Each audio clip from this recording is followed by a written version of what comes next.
When gripping the horseshoe or circle changeup, you're going to place your thumb and index finger along the outside of the seams on the horseshoe for the horseshoe grip, and you're going to touch your thumb and index finger inside the horseshoe for the circle grip. You can use either of these grips on both of these releases.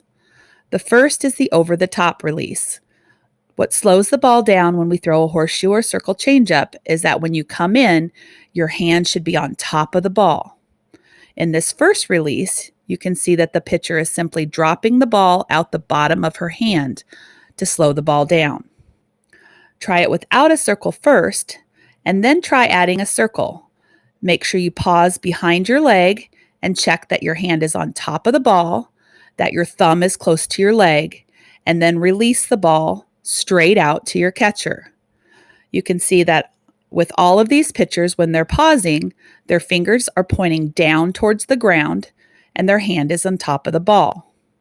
As they release, they're simply thinking about dropping the ball out of their hand towards their catcher.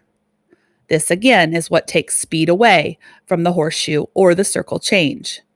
These pitchers are using a horseshoe grip, but you could certainly try it with a circle grip as well. Some pitchers feel like they're able to tighten up their release a little bit more by placing their thumb and index finger together in a circle. Other pitchers are able to create some spin when they use that circle grip. So make sure that you try both methods. Once you can do it with a pause, try taking your paws out and gradually backing up. Don't be in a hurry to get back to full distance while learning how it feels to release the ball.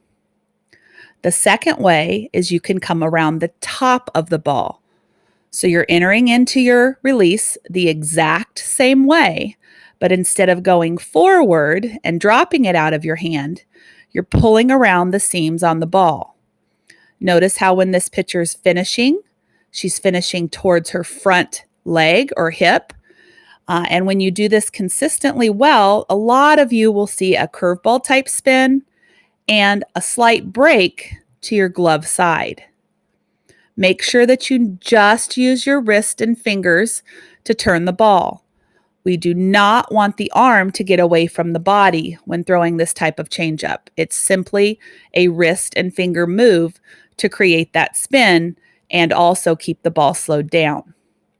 Just like in the other release, it's extremely important that your fingers point down towards the ground and that your hand is on top of the ball when you're releasing this type of a changeup. Make sure also that your hand, after you let go of the ball, goes directly towards your front leg. You can even make yourself touch your front leg so that you ensure that that's where your finish is going.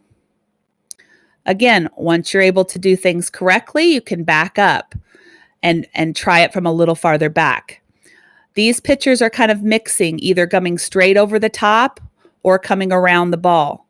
So you can see the cool part about horseshoe and circle changeups is they tend to get quite a bit of cut, either down or to your glove side when you throw them correctly.